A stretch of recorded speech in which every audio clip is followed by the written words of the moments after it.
So what I'm about to share with you now is something that you've either experienced in the past, you're still going to experience it in the future, or you're experiencing it right now as we speak. Pay attention, okay? A couple of days ago, I had a conversation with a sister, about how stagnant she is in her life. And obviously with me, I cannot entirely give you my opinion unless you ask for it. And if you ask for it, be ready for it, because I'm going to be very honest with you about what I think with your life. And what I said to her was that the way she's so stagnant in her life, it's like I don't recognize her even when I look at her. It's like she is the female version of the man who is in her life because of how stagnant that man is. And no matter how hard she tried to push, doors and try to get opportunities, she just seems to be stagnant, just as this man is stagnant. And I had to have a conversation with her about how relationships always take the direction of the one who is dominant in the relationship. And I'm talking about the masculine one in this case. This is the reason why I could get into a relationship and my life is figured out. I'm disciplined financially. I get into a relationship with somebody who has no respect for money. The next thing, I'm swimming in debt.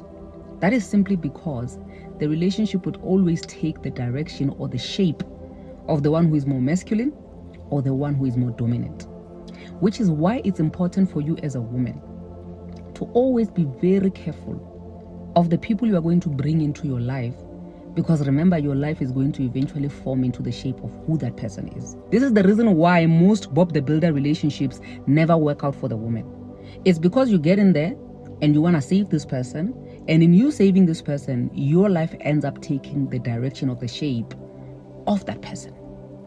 So before you want to be a rescuer, you are rescuing people, be very careful, because the same pool that you're trying to pull somebody out of, you might end up being in the same pool.